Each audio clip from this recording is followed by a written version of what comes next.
तो the Fantastic Four first steps का पहला टीजर लॉन्च हो चुका है और मार्वल के इस रेट्रो फ्यूचरिस्टिक दुनिया में ये फैमिली जबरदस्त लग रही है। यहाँ फैंटास्टिक फोर के चारों मेंबर्स हैं। हमें रीड की पावर्स के अलावा सबकी पावर्स दिख गई। यहाँ गैलेक्टस है, दुनिया बर्बाद हो रही है और जॉन मैल्कोविच यहाँ कौन सा रोल प्ले कर रहे हैं। आइए एक एक फ्रेम का ब्रेकडाउन करते हैं। सबसे पहले बात करते हैं टीजर में दिखने वाली ओरिजिन की। टीजर में एक अलग दुनिया दिख रही है, एक रेट्रो फ्यूचरिस्टिक दुनिया जहाँ रीड रिचर्ड्स, सू स्टॉर्म, जॉनी स्टॉर्म और बेन ग्रिम चारों गए हैं स्पेस में अपने रॉकेट पर। ये ओरिजिन है फैंटास्टिक फोर की, जो कि हमें 2005 और 2015 वाले वर्जन में भी दिख चुकी है, जिसका अच्छा खासा हिस्सा हमें इस मूवी में भी दिखेगा। हम यहाँ इन 4 एस्ट्रोनॉट्स की स्पेसशिप को स्पेस में जाते हुए देख सकते हैं, जहाँ स्पेस में सू स्टॉर्म गायब हो रही है। रीड अपने स्पेस सूट में बाहर देख रहा है। तो वैसे तो मार्वल स्टूडियोज का स्टाइल है कि ऑलरेडी दिख चुके ओरिजिन स्टोरीज वो वापस नहीं दिखाता। एग्जाम्पल के तौर पर हमें एमसीयू में स्पाइडरमैन की ओरिजिन नहीं देखने को मिली, हमें हल्क की ओरिजिन की भी बस एक झलक मिली थी द इनक्रेडिबल हल्क में। तो बहुत चांसेस है कि मार्वल हमें फैंटास्टिक फोर की ओरिजिन स्टोरी की झलक दिखाएगा the Fantastic Four first steps में। हालांकि यहाँ कैरेक्टर्स का गिल्ट कॉमिक के पेजेस से उठाया गया है। पेड्रो पास्कल के रीड रिचर्ड्स को गिल्ट है कि उसकी वजह से उसके साथियों की ये हालत हो गई है, खासकर बेन की, जो कि टीजर में अपनी शक्ल को लेकर दुखी भी दिख रहा है। उसका टीवी में अपने पुराने लुक को देखकर दुखी होना मुझे सीधे कॉमिक्स की याद दिला रहा है। वेनेसा कर्बी की सू स्टॉर्म यहाँ पूरी फैमिली को साथ लेकर चल रही है। हमें यहाँ पावर्स भी दिखाई गई हैं। हमें इबॉन मॉस बैकरैक के बेन ग्रिम दिख रहे हैं अपने द थिंग के लुक में, और ये लुक कॉमिक एक्यूरेट है। और हमें यहाँ पता चल रहा है कि सीजीआई बहुत कम यूज हुआ है। ये वैसा ही लुक है जैसा कुछ समय पहले सेट इमेजेस से हमारे सामने आया था। प्लस बेन ग्रिम का रोल प्ले करने वाले इबॉन मॉस बैकरैक अपनी द बियर की शेफ वाली आदत यहाँ भी लेकर आए हैं। जोसेफ क्विन के जॉनी स्टॉर्म की ह्यूमन टॉर्च पावर्स जबरदस्त लग रही है, और ऐसा लग रहा है कि मार्वल ने उनका ही सीजीआई डेडपुल एंड वुल्वरिन में क्रिस इवांस के जॉनी स्टॉर्म पर यूज किया है, और ये लुक भी जबरदस्त है। खासकर उनका कूदते हुए मुसीबत की तरफ बढ़ना और न्यूयॉर्क में अपनी पावर्स के साथ घूमना।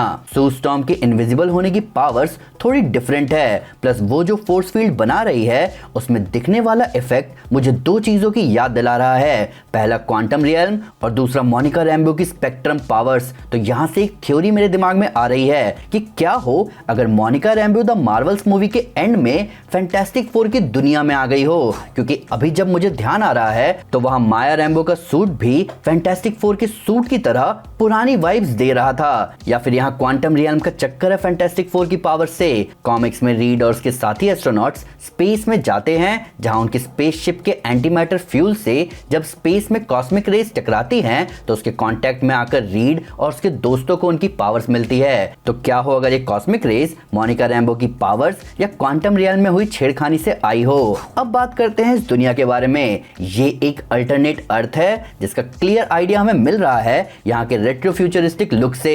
ये 1960s का न्यूयॉर्क अभी प्रेजेंट के न्यूयॉर्क जैसा लग रहा है। अभी से ऑलमोस्ट 1 साल पहले जब इस मूवी का पहला पोस्टर सामने आया था तो वहां हमें एक मैगजीन दिखा, जहां से हमें आइडिया लग गया था कि इस मूवी के इवेंट्स 1960s में हो रहे हैं, जहां फैंटास्टिक फोर के स्पेस में जाने को जोड़ा जाएगा 1960s के स्पेस मिशन से, जिसमें हमारी दुनिया में नील आर्मस्ट्रांग और बज एल्ड्रिन गए थे।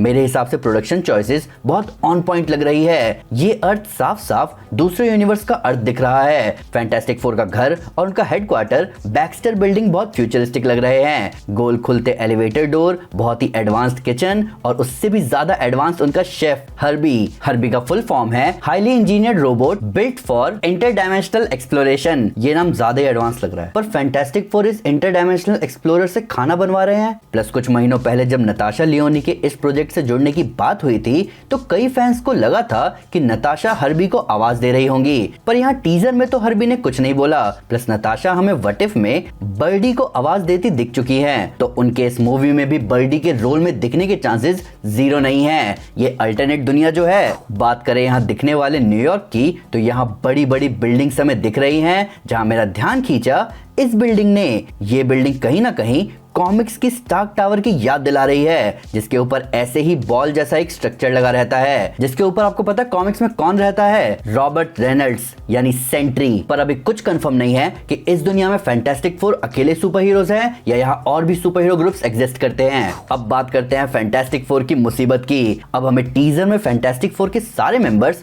रोड पर दिख रहे हैं, जहां ह्यूमन टॉर्च बिल्डिंग्स के बीच उड़ता हुआ जा रहा है, द थिंग भागता हुआ आ रहा है और इनविजिबल वुमन फोर्स फील्ड बना रही है। अब यहाँ की तबाही देखते हुए हो सकता है कि यहाँ फैंटास्टिक फोर का पहला दुश्मन मोल मैन दिखे, जो कि फैंटास्टिक फोर इशू 1 में सबसे पहले उनके सामने आया था। पर क्योंकि टीजर में हमें गैलेक्टस भी दिन में दिख रहा है, तो हो सकता है कि फैंटास्टिक फोर गैलेक्टस का सामना कर रहे हो। गैलेक्टस फैंटास्टिक फोर कॉमिक्स में सबसे पहले इंट्रोड्यूस हुआ था फैंटास्टिक फोर इशू 48 में, जहां वॉचर सिल्वर सर्फर के साथ गैलेक्टस फैंटास्टिक फोर के सामने आता है। हमें टीजर में गैलेक्टस तो दिखा, पर वॉचर और सिल्वर सर्फर नहीं दिखे। सिल्वर सर्फर इस मूवी में है। इस अल्टरनेट यूनिवर्स में सिल्वर सर्फर की शाला बाल वर्जन है, जिसको प्ले कर रही है जूलिया गार्नर। शाला बाल लव इंटरेस्ट है नॉरिन रैड का, जो कि मेन मार्वल यूनिवर्स में सिल्वर सर्फर है। शाला बाल सिल्वर सर्फर होती हैं एक अल्टरनेट यूनिवर्स में, जिसको जाना जाता है अर्थ एक्स के नाम से। तो बात करें गैलेक्टस की, तो गैलेक्टस यहाँ पहले पूरे न्यूयॉर्क पर परछाई डालता हुआ दिख रहा है, पर ऐसा लग रहा है कि वो अपने साइज को चेंज कर सकता है, क्योंकि इतने बड़े शैडो को कास्ट करने के बाद गैलेक्टस स्टैच्यू ऑफ लिबर्टी के आगे इतना बड़ा नहीं दिखेगा।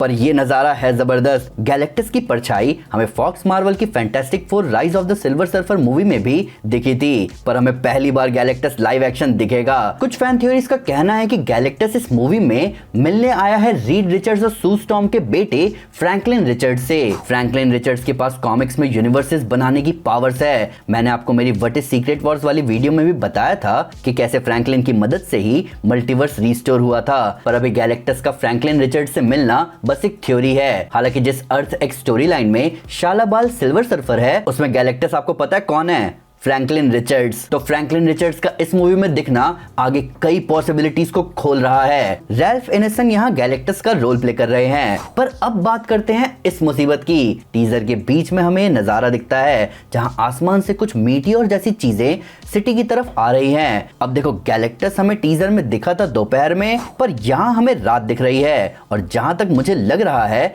इसमें गैलेक्टस का हाथ नहीं है। गैलेक्टस किसी भी प्लेनेट को खाने से पहले उसमें अपनी मशीन गाड़ता है, तो अगर वो हमला करेगा तो जमीन नीचे जाएगी, ना कि आसमान से कुछ गिरेगा।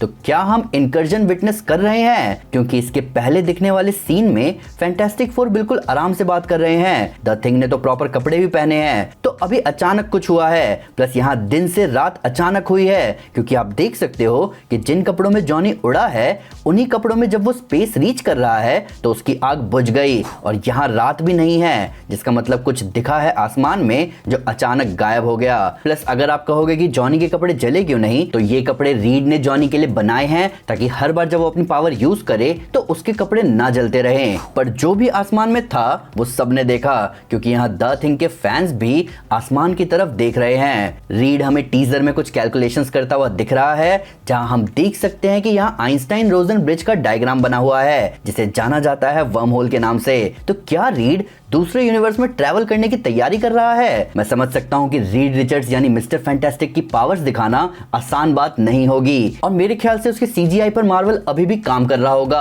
और इसीलिए वो हमें शायद आगे के ट्रेलर में एक्शन में दिखे। जॉन मेल्कोविच हमें टीजर में दिख रहे हैं, जिनके लिए कुछ थ्योरी सामने आई है कि वो रेड घोस्ट का रोल प्ले कर रहे हैं शायद, या फिर सबटेरेनियन पीपल में से एक जो कि मोल मैन को कंट्रोल करते हैं। पर अभी कुछ क्लियर नहीं है। म्यूजिक यहाँ जबरदस्त लग रहा है, थोड़ा स्टार वॉर्स वाली फील भी आ रही है। मैट शैकमैन ने वांडाविजन के एपिसोड्स में जान डालने के बाद इस फिल्म को डायरेक्ट किया है। ये चीज आपको कहीं ना कहीं शुरुआती टीवी वाली फील से समझ आ रही होगी। मुझे कलर ग्रेडिंग कहीं ना कहीं जैक किर्बी की याद दिला रही है, जो कि को क्रिएटर थे फैंटास्टिक फोर के। टीजर के एंड में जहां फैंटास्टिक फोर खड़े हैं और उनके आसपास एरो है, इसका इंस्पिरेशन लिया गया है बीटल्स से। प्लस टीजर के लॉन्च के दौरान बार बार कहा जा रहा था brought to you by Future Foundation. Future Foundation group है रीड का बनाया हुआ, जो कि ह्यूमैनिटी और अर्थ के लिए बेटर फ्यूचर सोचते हैं। कॉमिक्स में फ्यूचर फ्यूचर फाउंडेशन ने ही रीड को मल्टीवर्स की तबाही से बचने के लिए लाइफ राफ्ट का आइडिया सजेस्ट किया था। तो दोस्तों ये था break down the Fantastic Four first steps के पहले टीजर का। चीजें अभी तक कॉमिक एक्यूरेट दिख रही हैं। फैंटास्टिक फोर को मार्वल सिनेमैटिक यूनिवर्स में देखना हर सुपर हीरो फैन का सपना था।